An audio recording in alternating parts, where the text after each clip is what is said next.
Hi, my name is Chris Hatton and I'm Professor of Social Care at Manchester Metropolitan University. I'm here to talk you through 10 key findings of a project that I and many colleagues have been involved in over the past few years called 200 Lives. This project is evaluating the quality and costs of supported living and residential care for adults with learning disabilities. The project was funded by the National Institute for Health Research, although any opinions expressed here are those of the research team and not those of NIHR, and it was a collaboration between Manchester Metropolitan University, the National Development Team for Inclusion, the Care Policy and Evaluation Centre at LSE, and Changing Our Lives. In this project, we wanted to understand how the quality and the costs of services for adults with learning disabilities in England varied between supported living and residential care. In total, 16 different service providers took part, and we got information from and about 107 people with learning disabilities, almost all of whom had the capacity to answer the questions themselves. We also gained information by a survey from 24 family members. So what did we do? We spoke to people with learning disabilities, we spoke to their support staff, and we got survey information from members of families where that was possible. We asked questions about a range of things that was checked out by an advisory group of people with learning disabilities and others. We asked questions about people's housing and support, the rights and choice they experienced where they lived, work and money, hobbies, relationships, and people's health and well-being. Changing Our Lives also conducted 14 quality of life reviews of people involved in the project, and we got information from people, staff, surveys with families, and information about households and the organisations that were providing the support. So, we found 10 key findings or 10 key messages from the project. The first of which is that supported living can work well for people with higher support needs. So on average, people living in residential care had significantly higher levels of support needs than people living in supported living, but there were people with the full range of support needs living in both supported living and residential care, so there's quite an overlap in terms of people's needs. This suggests that both service models, so supported living and residential care, can work well for people with higher support needs. From this finding, our recommendation is that both supported living and residential care services can support people with a wide range of needs for support, and commissioners cannot assume that a particular support model is required to support a person with particular needs. Our second key finding was that in some ways residential care services were more restrictive than supported living. So staff from residential care households reporting significantly higher levels of block treatment, that's everybody having to do things as a group, compared to those living in supported living properties. Residential care homes were also more likely to include areas that were out of bounds to people living in them and to use deadlocks in some places within the home. People in residential care homes were also more likely to be living under a DOLS, that's a deprivation of liberty safeguard order, than people in supported living.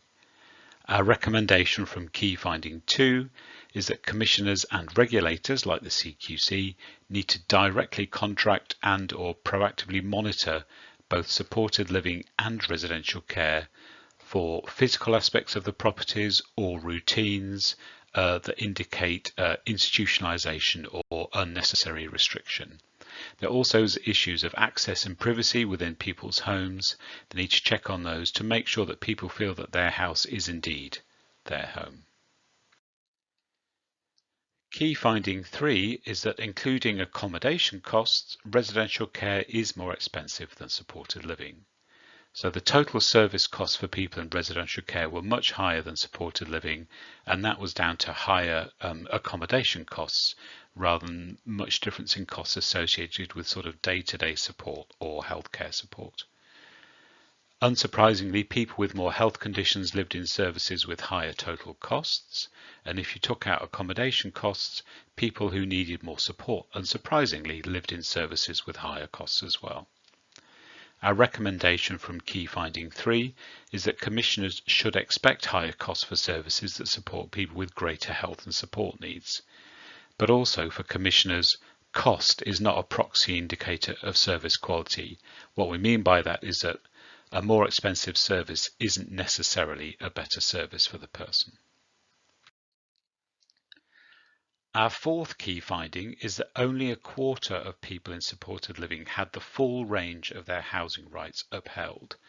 So using something called the real tenancy test, this checks out whether people are experiencing 11 different types of housing rights in their day-to-day lives.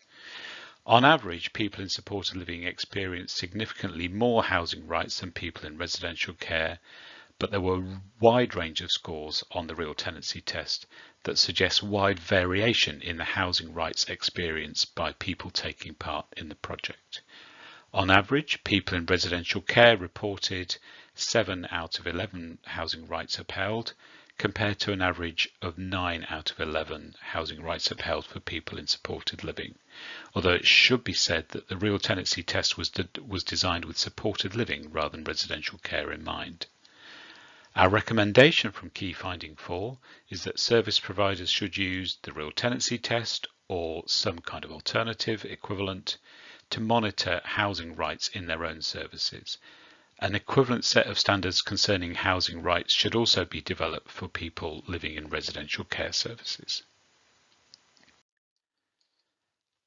Our fifth key finding out of 10 was that who somebody lives with can be more important than the property that people are living in itself.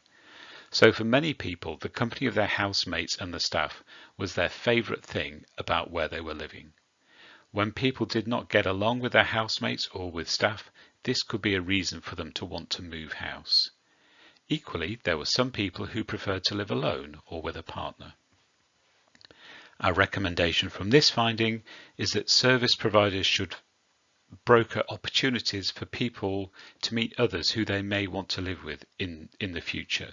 The more people who you meet in your daily life, the more chance there might be that there's someone who you might kind of hit it off with and think you might want to share a house together.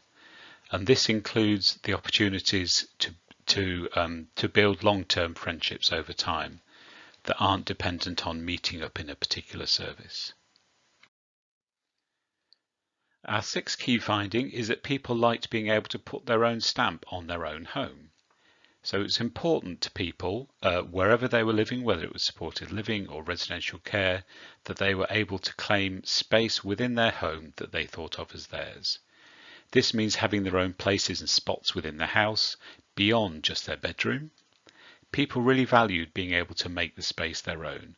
That might be through decorating, it might be through gardening, it might be through arranging their spaces with things which are important to people. So our recommendation from Key Finding 6 is to ensure that people have spaces of their own in both personal and shared areas that people can arrange as they wish them to. This is really essential to a house feeling like a home. This might include financial support for furniture and decoration on a regular basis. Key finding 7 is that what people want from a house might change as their aspirations change through their life. For example, some people might start off sharing a house, but they might decide they want to live alone or move in with a partner.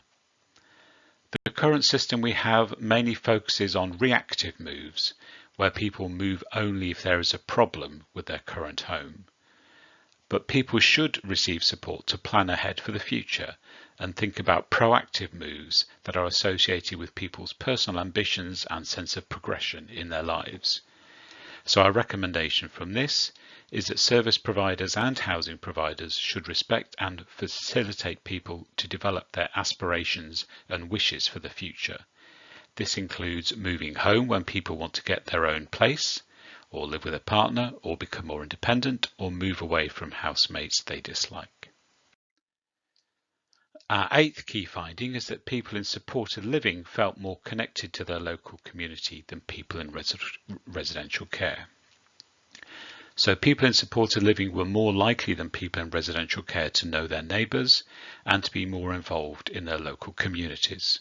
However, people in supported living, depending on where they lived, could be more affected by local crime, antisocial behaviour and deprivation.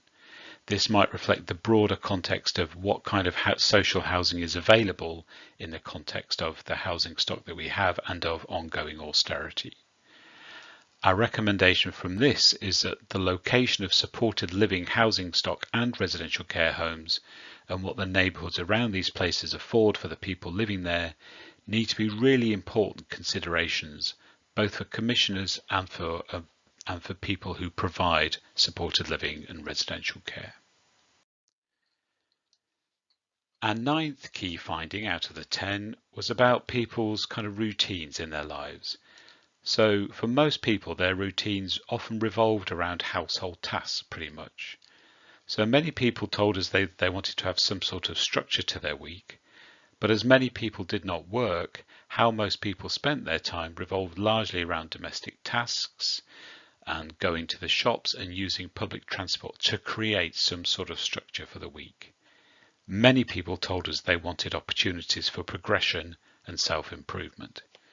So our recommendation from this key finding is that service providers should be supporting people to find fulfilling paid employment and to provide housing in places that allow safe travel to and from work, as well as engaging with local employers to help this to happen for those people who want a job.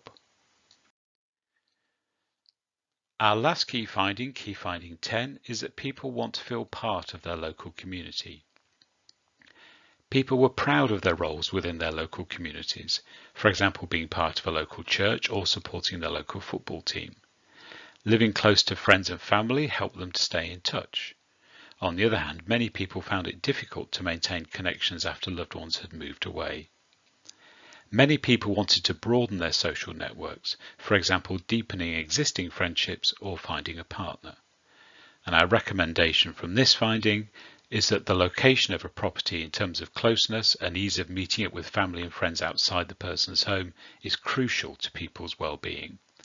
Service providers need to help people find a way to develop and maintain enduring friendships with people outside of services, so those friendships can continue to flourish even if a person moves. Finally, we just want to say thank you for being part of 200 Lives. Thank you to all the people who took part, for the staff who supported them and completed the questionnaires, and the members of people's families who completed the survey. You can find more information, including all sorts of different resources, on our website, which is there. You can use the QR code to scan that. You can follow us on Twitter at 200 Lives, or you can contact me, Chris Hatton, for more information by email. Thank you very much for listening.